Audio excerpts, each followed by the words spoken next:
What's up, my hood healers? For this week's video, I really want to dive into my introduction for my phase 2 of my training block. I'm going to give a quick recap of just my training last year with running and strength training and things that I went through. I'm also going to talk about how I led up towards the love run and my prep for that, the race, and then also go into my intentions for phase 2, a little bit of a recap of phase 1, and then I'm also going to go through the importance of why you really want to plan and have a structure to your routine. And then the last portion of the video, we're just going to quickly touch on the things that I'm looking to do differently this year compared to last year. So last year was my second year running. I want to say I really started to fall in love with the sport. I grew up really wanting to always be an athlete. I played football when I was younger, also ran track. And just being an athlete, I was always inspired by them. And whether that was through social media or seeing videos on YouTube or even just seeing them on game day.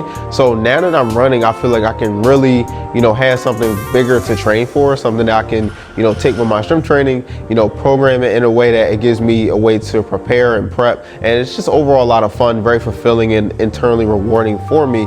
And last year was a great year. I did 4 races. I did the Broad Street Run, 10-mile run, did the Wisconsin Run, the Philly 10K, and then I finished off with the Rocky Run into the fall. And they were all a great experience, and I feel like each time I ran, I improved in my pace, I improved in my time, I improved in my overall understanding of how to improve and get better as a runner.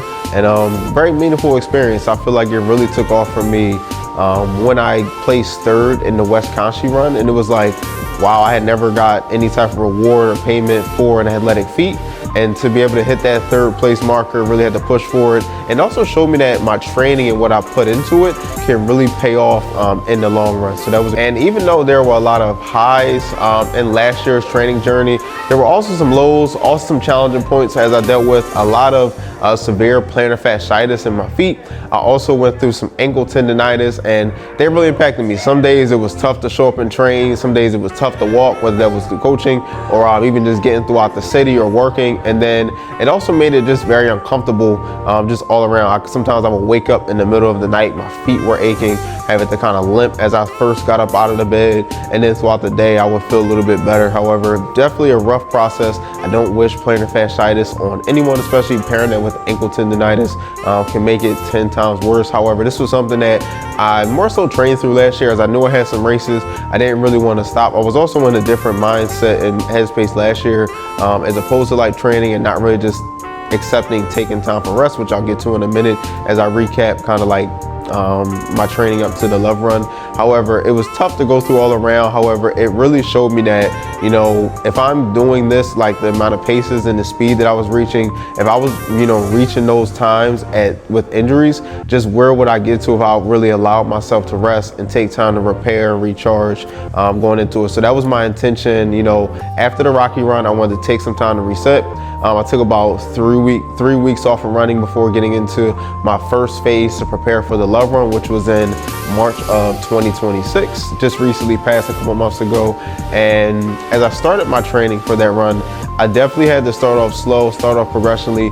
And then I want to say back in this January of 2026, I jumped the gun a little too fast as far as distance and really kind of set myself back a little bit by coming across some different injuries, soreness, a little bit of a straining within my Achilles, and it was very tough to go through. It was very frustrating. I had some swelling into my Achilles. This was on the left side, a lot of swelling, some redness, inflammation, and it was very defeating. And it made me kind of like really doubtful if I was going to be able to hit my goals of, pacing and time for the love run. However, kept on training, just took a very slow approach, as it forced me to do a lot more easy runs. I had never really done easy runs in the past. I want to say every run that I did in 2024 was kind of like pretty much a fast run, trying to hit my PR every single week, as I was only really running twice a week. And I really wanted to see like, all right, well, how much can I actually push and grow as I'm running? So as I prepared for the love run again, just took a very slow and progressive process, and it was very rewarding. It showed me that, there's meaning behind just slowing down, whether that could be in running, that could also be in life and business and relationships. And it taught me to really enjoy the journey and enjoy the process over the long haul. So took that slow period. However, in March, I really did want to hit a time. I wanted to, get below an hour and 40 minutes to get out of the love run. And I was able to really accomplish my goal, as I did really push it in the month of March. And after the run, I definitely did face a lot of soreness as my body just really wasn't used to pushing that hard. So I did not take a time to rest and repair. I was like, you know what, I'm feeling amped up, feeling motivated, want to get back to it. So I kept training, even though I did have a lot of soreness into like the soleus area of my calf, which pretty much beneath the biggest calf muscle if you're not really sure where that muscle is. And that led to a slight strain within my right Achilles. So again, I dealt with the left earlier in 2026, and I've been dealing with the right side after the Love Run. Did have to take some time to just stop running in April.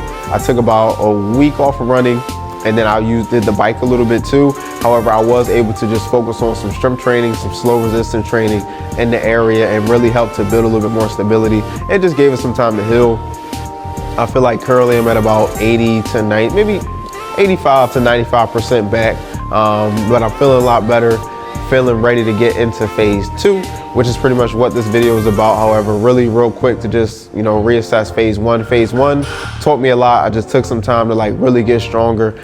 And now that I'm shifting to phase 2 of my training block, I have 3 big intentions for this phase. Number 1 is definitely going to be upping my strength training back to 4 times a week. I feel like 4 times of strength training, I'll be doing 2 upper body days, 2 lower body days.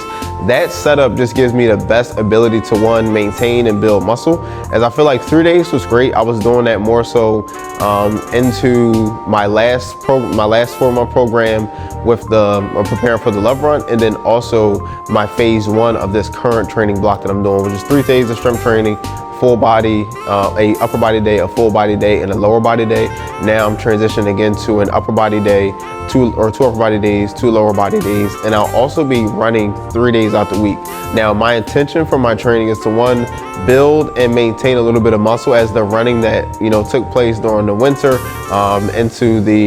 more so in the winter into the spring, getting ready for the Love Run, I did lose a bit of muscle, especially in my trunk or torso area. So I want to rebuild that back up. I'm also going to be focusing on some stability, introducing some plyometrics now that I'm not really feeling too sore from the injuries that I was facing. So really being a little bit more consistent with plyometrics again, just to help with how my body responds to dealing with a constant engagement of the ground when I'm running stronger. The biggest focus isn't really preparing for a race right now. It's just setting myself up and building a great foundation. And as far as like running, I will be getting a little bit more into speed work for the first time in a while, some consistent speed work. However, taking a gradual approach. I've slightly gotten into it the last week of my phase 1, just a little bit of acclimation for the work that I'm about to be doing. So very much excited for that. I'll also be doing an easy run day on Thursdays, and then Sunday will be like a long run, mainly like 5 to 6 miles.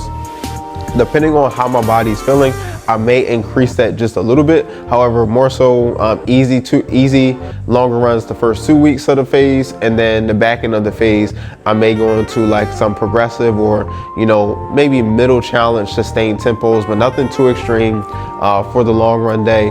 And that's pretty much what the strength component of the program phase 2 is going to be about.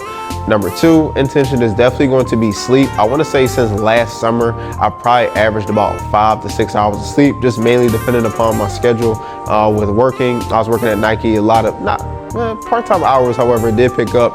And just being that I do get up early for training and coaching, it just made it a little bit of challenge for me to get the proper amount of sleep. However, I really want to, hone down on getting at least about 7 to 8 hours per night, just to make sure that I'm recovering better, I'm feeling great, mentally, physically, and I can actually maintain and build muscle as I continue to train and, progress with my routine. The third intention is definitely going to be making sure that I'm getting enough calories in. I feel as though when I was training earlier this year, I wasn't really getting the amount of calories that I definitely needed, and that also played a part of me losing muscle. So want to be shooting for maybe about 2,500. I may up it after that. Sometimes I can get a little too heavy, a little too uncomfortable. However, with the increased volume in my training, I'll most likely need a little bit more calories, a little bit more protein. So I could dive into that in another video. However, that is my third intention, is to make sure that I'm getting the adequate amount of nutrition so that I am fueled for my workouts, I can recover better, I can build and maintain muscle, and that I can just feel my best overall.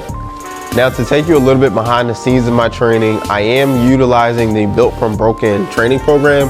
I used it in phase 1 as my first time using the program. I was reading the book pretty much throughout the winter, and this is the book that really gave me the foundation and I want to say mindset shift to take more of a slower approach and not feel like I have to push myself through injury, which is what I've done in the past, which only really leads to more injury and delays the recovering process. So reading this book was definitely fundamental to me for this part of my training phase of my life.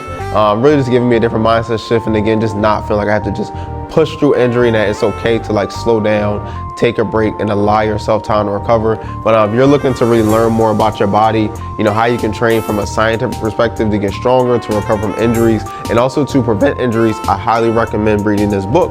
But again, utilizing this program, and I love the way that it breaks down the training, the strength training, more so into different focuses for each of the 4 weeks. I do four week blocks, so pretty much doing the same thing for a month. However, for the first week, we work on connective tissue remodeling, and pretty much it just allows my connective tissues to get stronger, so my joints, preventing a lot of injuries, enhancing my stability and balance, and just setting a good foundation for me to take out into my heavier lifts or even into the my running that I'm doing. Week 2, it's focused on hypertrophy, so pretty much my muscles get bigger for the hypertrophy. Week 3 is a strength focus, so pretty much working on getting stronger. And then week 4 is neuromuscular endurance, or just pretty much allowing my body to maintain correct form under, you know, fatigue, as the resistance is a little bit lighter compared to like the hypertrophy and strength. However, you want to maintain that good form with higher reps. So pretty much that's what I work on for the 4 weeks. Again, number 1 is going to be connective tissue remodeling. Number 2 is going to be hypertrophy. Week 3 is strength, and then week 4 is the neuromuscular endurance. But really been loving this program overall. Definitely probably going to continue to utilize it going forward. I've been utilizing it in phase 2 as it started today.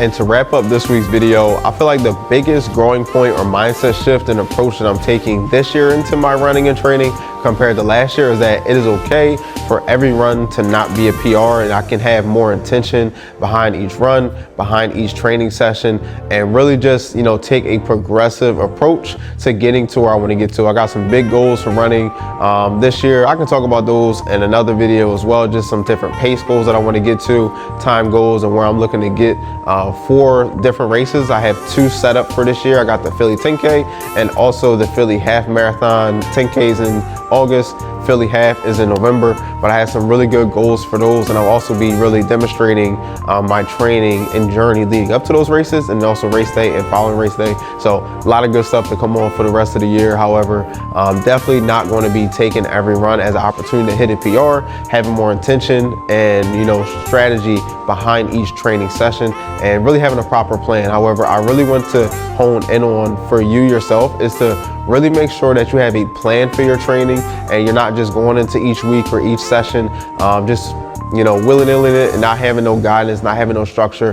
That is what really, you know, takes you to the next level. That's something that I have with my clients. That's, of course, as you see, something that I have with myself, and it really allows you to have, you know, much more, I want to say, presence and guidance with your training as a whole. So get that plan, get that structure, and if you would like more assistance with your journey, you can feel free to email me and talk a little bit more about your goals, set up a consultation. If you're in the Philly area, we can set up a free gym session. If you're not, or if you would just like a phone consultation, we can always set that up too. However, definitely big takeaway from this video: get your plan, enjoy the journey, take action, and have fun with the process. But I will check y'all on the next video.